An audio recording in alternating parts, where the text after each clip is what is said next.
वक्रतुंड महाकाय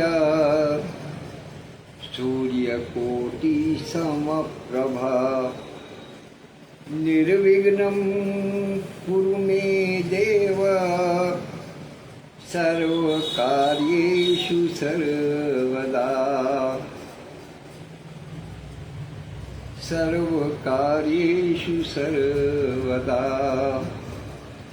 गजाननं भूतगणाधिसेवितं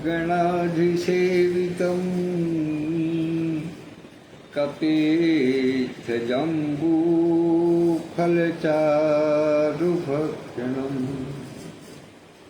उमासुतं शोकविनाशकारकम्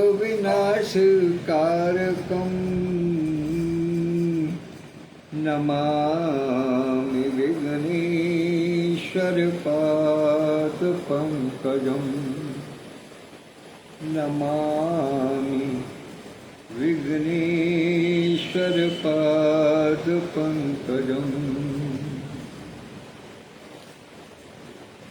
भगवान श्री गणपति महाराज को वंदन करते हुए सबसे पहले हृदयांगन साहित्यिक सामाजिक सांस्कृतिक और आध्यात्मिक संस्था के प्रमुख संरक्षक परमादरणीय आचार्य श्री कृष्ण रेड्डी जी को चरण स्पर्श करता हूँ। उनसे शुभाशीर्वाद लेने के पश्चात मैं अभिवादन की श्रृंखला में स्मरण करता हूँ आदरणीय श्री विधुभूषण त्रिवेदी विधु जी को, जो संस्था के संस्थापक अध्यक्ष, संस्थापक और राष्ट्रीय महासचिव है।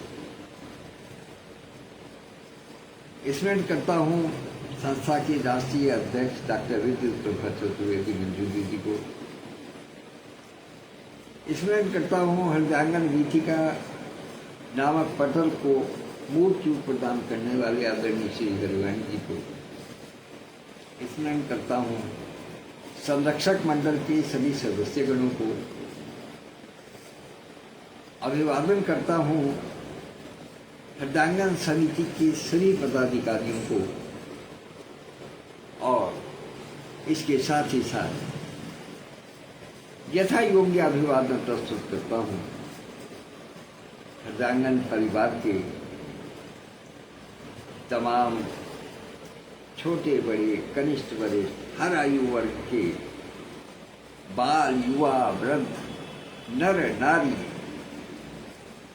अर्थात जितने भी परिजन हैं छोटे बड़े सबको यथा योग्य अभिवादन। आइए भैया जी वाद के संघ का प्रारंभ करते हैं। आप आज सोच रहे होंगे कि आज आपको मेरी शक्ल नहीं दिखाई दे रही है, मैं नहीं दिखाई दे रहा हूं,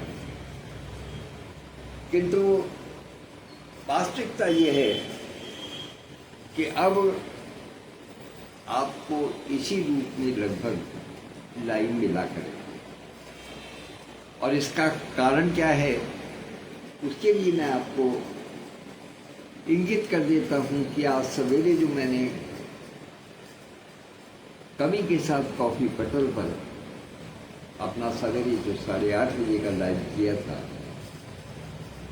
जो इस समय YouTube पर उपस्थित है, कवि के साथ कॉफी पटल पर भी उपस्थित है, कृपया उसका अवलोकन अवश्य कर लें तो आपको पूरी स्थिति समझ में आ जाए,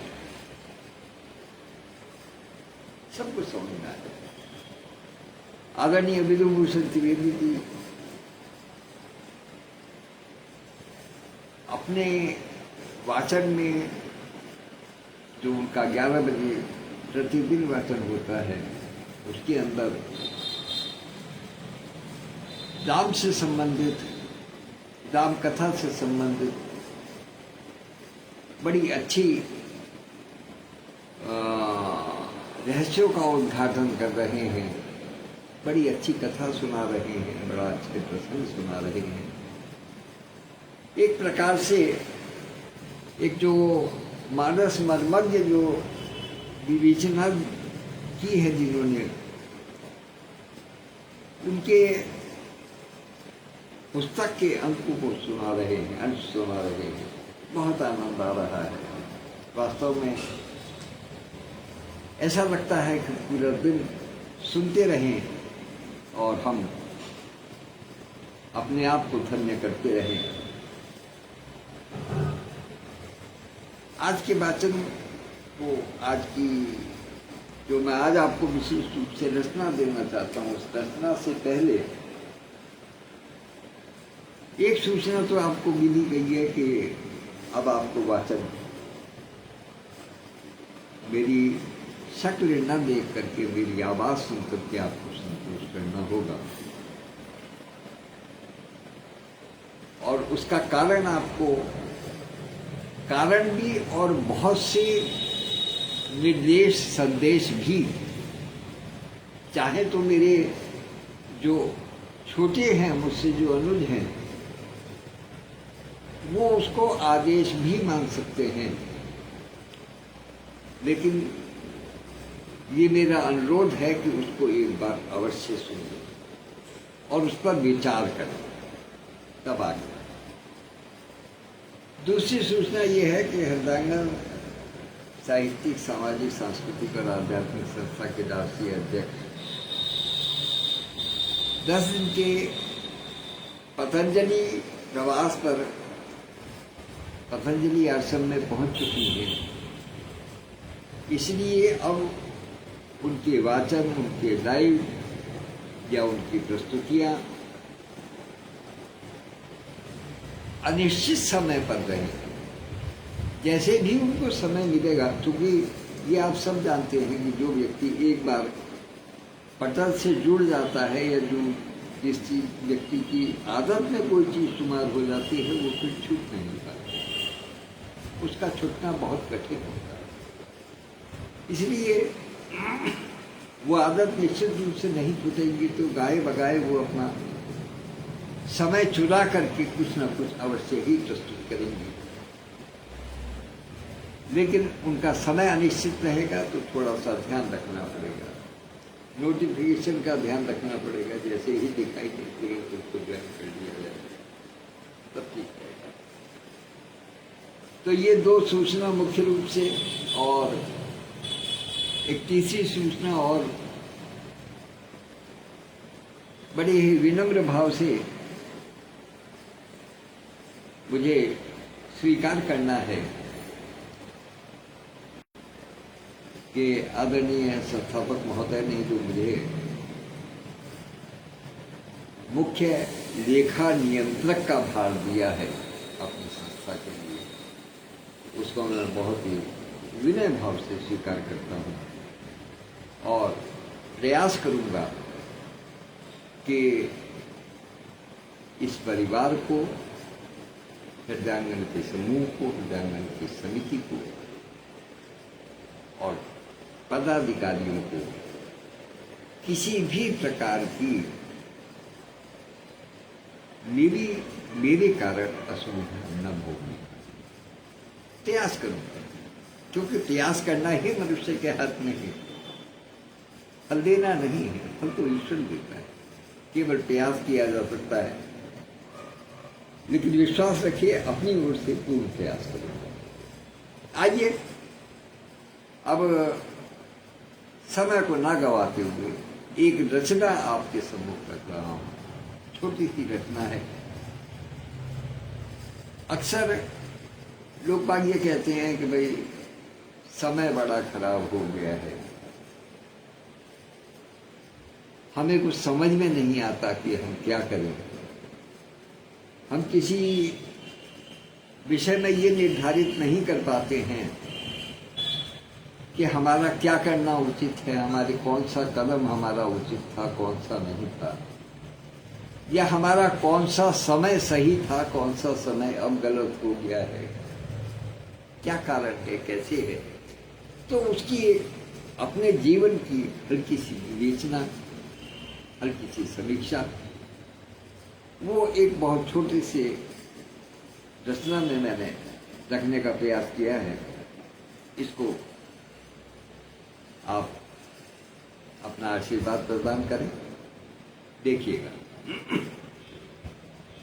कि जब जब सुख सुविधा की छाया अपने मन पर छाई,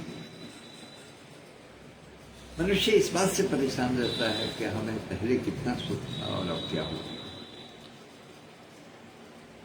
इसी ऊहापोह के, इसी द्वंद्व के बीच की कविता है कि जब जब सुख सुविधा की छाया अपने मन पर छाई, तब तब बड़ी समस्या बन उभरी छोटी कठिनाई।